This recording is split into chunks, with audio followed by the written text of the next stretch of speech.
할렐루야. 주님 안에서 만나 반갑습니다. 여러분 잘 지내셨습니까? 보고 싶은 목사는 아니죠. 그런데 점점 보고 싶어지면 어떡하죠? 정들면 안 되는데. 오늘도 우리 눈 오는 날, 눈 오는 주일, 이상하게 여기 올 때마다 날씨가 안 좋아가지고 참 굉장히 이상하다 저도 생각을 하고요. 그렇지만 이럴 때일수록 전천후 믿음을 가지시고 더욱 주님께 나오는 여러분 되시기를 주님의 이름으로 축원드립니다. 여러분, 코끼리의 눈물이라는 이야기 아마 들어보신 분도 계실 거예요. 코끼리의 눈물. 이 미주 목사님들 사이에서 들려지는 재밌는 이야기입니다. 어느 시장 거리에서 서커스 단장이 코끼리 한 마리를 데리고 와가지고 그 길거리에서 광고를 합니다. 여러분, 내 코끼리에 눈물을 흘리게 만들면 여기에 상금을 드리겠습니다. 엄청난 상금을 내걸고 그 코끼리의 눈물을, 코끼리가 울도록 만들면 이 상금을 주겠다는 거예요. 근데 아무도 그 코끼리를 울게 할 수가 없었습니다. 그런데 어떤 검은 양복을 입은 분이 지나가다가 한번 내가 해볼까요? 그럼 누구든지 할 수 있습니다. 그래서 그 분이 코끼리 귀에다 대고 뭐라고 중얼중얼 하니까 코끼리가 눈물을 펑펑 쏟기 시작했어요. 그래서 코끼리 주인이, 이 서커스 단장이 너무 놀랍고 너무 신기해서, 아니 도대체 내 코끼리에게 무슨 말을 했습니까? 했더니 다른 게 있나요? 코끼리 귀에다 대고 나 이민 목회하는 목사다 했더니 그렇게 울더라는 거예요. 슬퍼서, 너무 안타까워서. 그러시냐고. 그럼 두 번째 문제를 내겠습니다. 우리 코끼리 두 발을 번쩍 들게 하면 또 상금을 드리겠습니다. 아무도 또 할 수가 없어요. 근데 아까 그 검은 신사가 가서 또 코끼리 귀에다 대고 뭐라고 쫑을 대니까 코끼리가 두 발을 번쩍 들었어요. 그러니까 주인이 얼마나 놀랍겠어요. 이 상금 이거 다 오늘 다 날아가게 생겼네. 도대체 무슨 말을 했습니까? 했더니 다른 말 있나요? 코끼리 귀에다 대고 나하고 목회 같이 하자 했더니 두 손을 번쩍 들었다는 것입니다. 이게 우리 미주 목사님들 사이에 서로 농담처럼 하는 이야기입니다. 왜 이런 말이 나왔을까? 저도 브라질에서 목회를 해봤고 그렇지만 그런 얘기가 없었거든요. 브라질은 여기 와서 그런 얘기를 들어서 이해는 됩니다. 이제 이 카나다 목회가 쉽지가 않다 하는 것을 제 마음으로 느끼니까 왜 목회가, 우리 이민 목회, 이 카나다 목회가 힘들까요? 우리 성도님들이 힘들게 살기 때문입니다. 다른 이유가 없어요. 여러분이 힘드니까 목회자도 같이 힘든 거죠.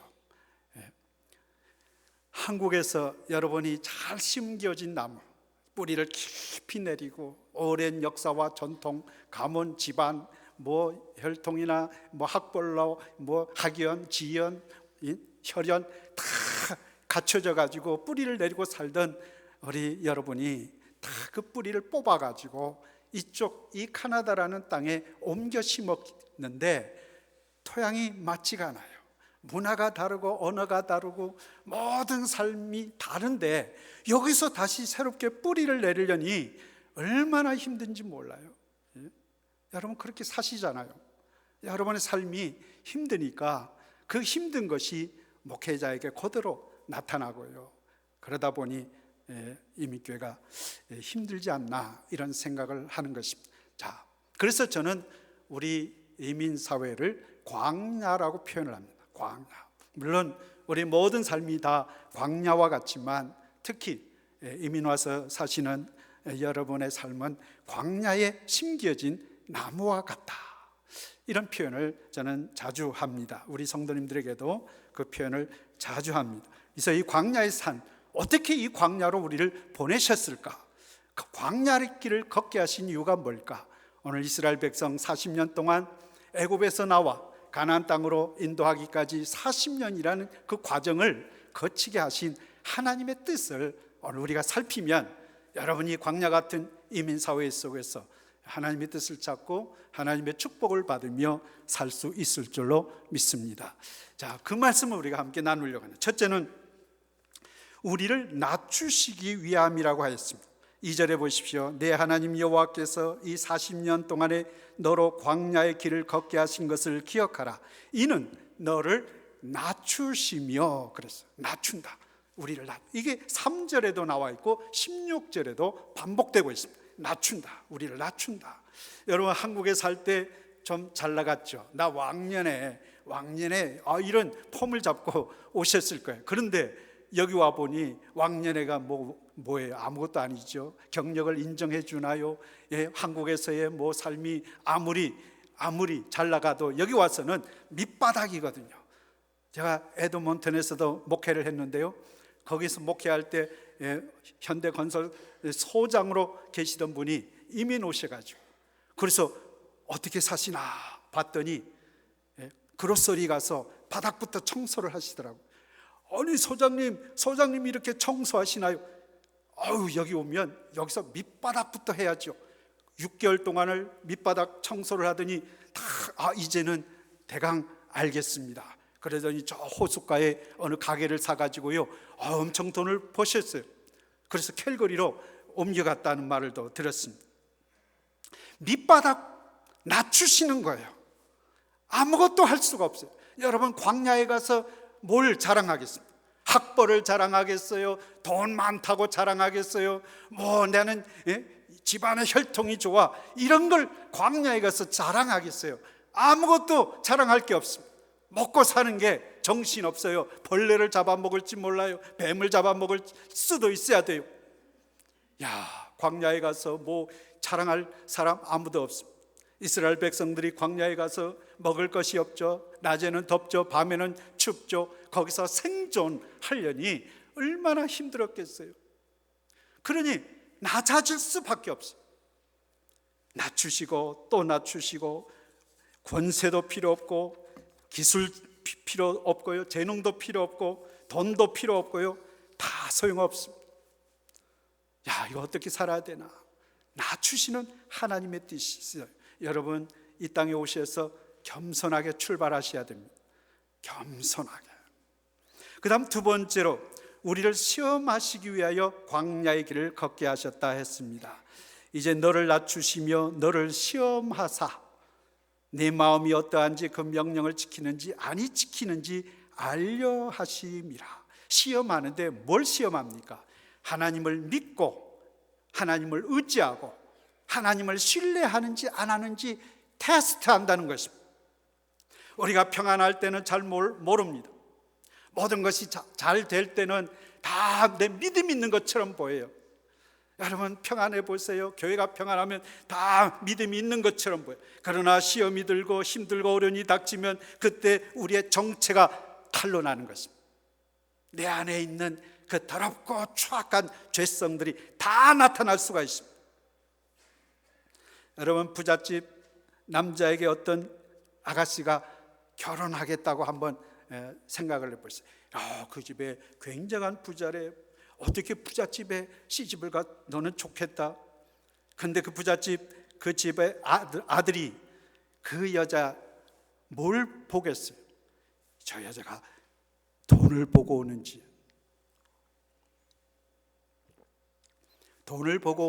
진짜 사랑하기 때문에 오는지, 이거 테스트 해봐야 되지 않겠어요? 여러분, 이 땅에 와서 사는 모든 삶에 하나님은 믿음으로 사는지 아닌지를 알고 싶어 하시는 거예요. 아브라함에게 하나님은 아들을 주셨어요. 100세에, 그것도 100세에. 여러분, 100세에 아들 낳으실 분 손 들어보세요. 아무도 없죠. 90세에 어머니가 된다는 건 있을 수도 없는 이야기죠. 그런데 하나님이 기적을 베푸셔서 아들 이삭을 주셨어요. 그런데 그 주셨던 아들을 하나님이 뭐라고 말씀하셨어요? 네 아들 이삭을 바쳐라. 그러니 아브라함이 얼마나 당황했겠어요. 그렇지만 아브라함은 망설이지 않았어요. 부인에게 얘기도 하지 않았어요. 부인에게 얘기했다가는 난리가 날 테니 얼른 애를 데리고 산으로 올라가죠. 모리아산까지 올라가서 칼을 빼고 그 아들 장작더미 위에 올려놓고 제물로 하나님께 바치려고 했습니다. 하나님께서 그를 멈추셨어요. 뭐라고 말씀했습니까? 네가 내 아들 내 독자라도 내게 아끼지 아니하였으니 내가 이제야 네가 하나님을 경외하는 줄을 아노라. 하나님이 그 아들을 뺏어가려고 그런 명령을 내리신 게 아니에요. 하나님이 뭐 재물이 없어서 그 귀한 아들을 달라고 하셨겠어요? 아브라함의 믿음을 보시기 위한 거죠.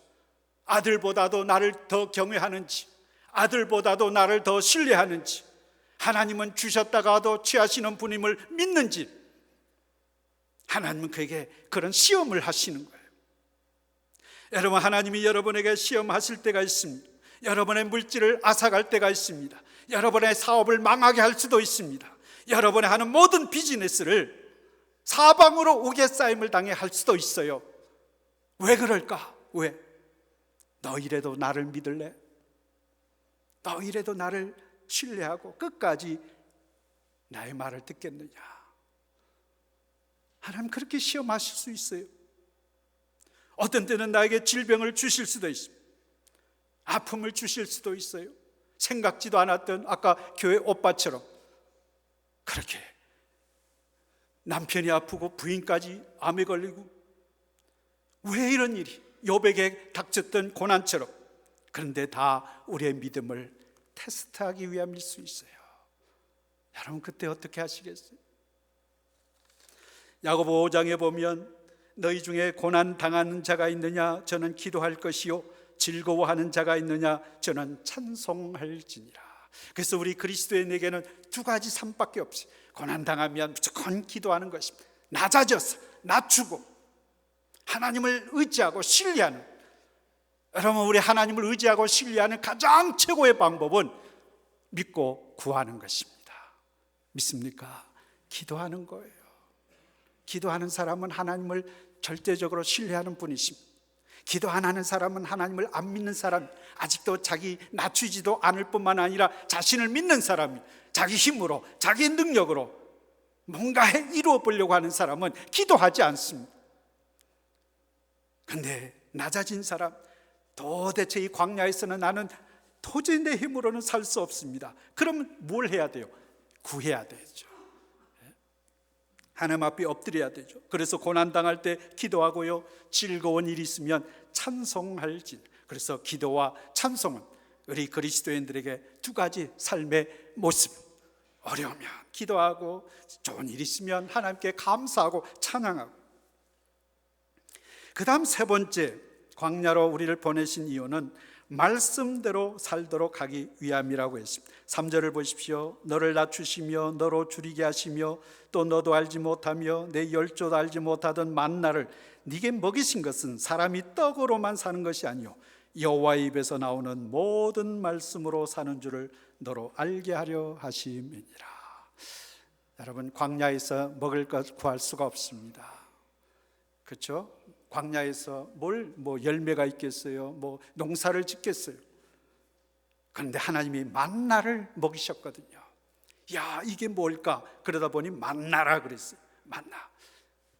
여러분, 하나님께서 그렇게 공급해 주시는 놀라운 은혜를 체험할 수 있는 것이 광야입니다. 광야에 산다는 것은 오직 하나님만 바라보며 살라는 하나님의 귀한 뜻이 거기에 있는 것이에요. 광야는 내 힘으로 농사도 못 짓고 내 힘으로 먹을 걸 구할 수도 없고 오직 하나님의 놀라운 은혜와 사랑과 뜻에 의해서만 생존할 수 있는 것이 광야인 것입니다. 그래서 거기에서 우리가 할 수 있는 것은 하나님의 말씀을 믿고 따르는 것밖에 없습니다. 가라 하면 가는 거예요. 서라 하면 서는 거예요. 불기둥이 멈추면 거기에 멈추는 거예요. 불기둥이 움직여 가면 우리는 또 텐트를 걷어서 가는 것입니다. 그 불길 따라, 그 구름기둥 따라 따라가기만 하면 되는 거예요. 성경은 뭐라 그랬습니까? 너희들이 먹을 것이 떨어져 본 적도 없고 옷이 헤이지도 아니하고요. 하나님의 은혜 가운데 거하던 광야. 여러분 이민 생활이 척박하고 힘들고 어렵지만 여러분 지나온 날을 한번 보십시오. 하나님의 은혜가 여러분 삶 속에 충만하게 넘쳐나도록 있었던 시간인 줄로 압니다. 우리가 깨닫지 못해서 그렇지 깨달아 보십시오. 야, 하나님의 은혜였구나. 하나님의 사랑이었구나. 하나님이 피할 길을 열어주셨구나. 하나님이 먹여주셨구나. 하나님이 행하셨구나. 이걸 고백하지 않을 수가 없습니다. 여러분, 광야라고 다 우리는 힘들다고 원망하고 불평하고 남을 탓하고 다 남 탓하고 남 핑계대고 이런 일 저런 일 힘들고 어려운 일을 만날 때마다 운명이다 어쩌다 말을 하지만 그렇지가 않습니다. 하나님이 야, 너희들 믿음으로 살아라. 나만 믿고 그래서 우리를 낮추시고 또 시험하시고 그리고 말씀으로 살도록 하시기 위해 광야를 보내신 것입니다. 오늘 제주회가 있어서 말씀을 일찍 마치려고 합니다. 이스라엘 백성이 애굽에서 나와서 40년을 거쳐 가나안 땅으로 들어갔잖아요. 근데 애굽에서 나올 때는 뭘 건넜습니까? 홍해를 건넜습니다. 홍해. 야, 그 홍해. 저도 홍해를 가봤는데요. 그 홍해를 건넜을 때 이스라엘 민족들의 그 모습을 상상을 해봤습니다. 약 200만 명이 이스라엘 백성이 남자만 계산해서 60만이라 했으니 자녀들, 부인 뭐 합치면 한 200만이 되지 않을까 많은 성사학자들이 얘기를 합니다. 그걸 건너는데 요 홍해가 쫙 여러분 영화도 많이 보셨죠? 십계라는 영화 쫙 갈라져서 그 마른 땅처럼 건너갔다 그랬잖아요. 이야, 하나님의 기적, 하나님의 역사, 물론 10가지 재앙도 이미 다 경험했지만 이런 엄청난 기적을 눈으로 보면서 자신 있게 담대하게 갈라진 그 길을 향해 홍해를 건넜던 이스라엘 민족. 근데 요단강을 건널 때 가나안 땅을 앞에 두고 요단강을 건널 때는 어떻게 했습니까? 들어가라 그랬어요. 제사장들을 앞세우고 제사장들이 요단강 물로 첨벙 야, 이거 어떻게 왜 들어가라 그래?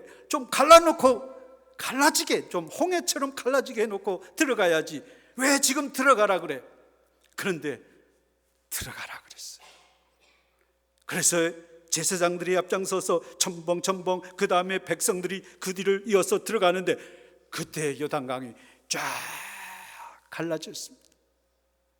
여러분, 이건 뭘 뜻합니까? 애굽에서 나올 때는 어린아이 같은 신앙이었습니다. 눈으로 기적을 먼저 봐야만 믿는 초보자 신앙이었습니다. 그런데 광야 40년을 거쳐서 하나님을 의지하고 신뢰하고 하나님의 말씀 따라 가기도 하고 멈추기도 하다 보니 이제는 너희들의 믿음이 이제는 눈으로 보는 믿음이 아니라 먼저 행함을 나타내 보이는 믿음으로 살아라. 들어가라, 들어가. 믿고 들어가. 그래서 이스라엘 백성들이 그냥 요단강 물에 들어갔습니다. 들어가면서 요단강이 갈라졌던 것입니다. 여러분, 우리의 믿음이 거기까지 가야 돼요. 여러분, 한국에서 신앙생활 잘 하시던 분, 저는 온실에서 믿음 생활하는 거와 같다고 볼 때가 있습니다. 온실. 그런데 이민교회는 광야, 터프하죠. 터프. 많은 연단, 시험, 시련 겪으면서 이제 우리는 요단강을 갈라져서 들어가는 것이 아니라 무조건 들어가면 갈라지는 역사를 체험하는 그리스도의 백성들이 됐잖아요. 여러분, 얼마나 멋있어요. 여러분, 그렇게 살고 싶지 않으세요? 하나님의 말씀 가라 하면 무조건 가는 거예요. 가다 보니까 갈라지는 거예요. 기적이 나타나는 거예요. 역사가 나타나는 거예요. 여러분의 가정에, 여러분의 일터에, 여러분의 삶 속에 믿고 올 한 해 동안 정말 믿고 하나님의 행하시는, 구원하시는 엄청난 역사들이 여러분의 삶 속에 넘쳐나기를 주님의 이름으로 축원드립니다. 기도하겠습니다. 우리 다 같이 찬송하고요. 먼저 찬송하고 그다음에 함께 기도하고요.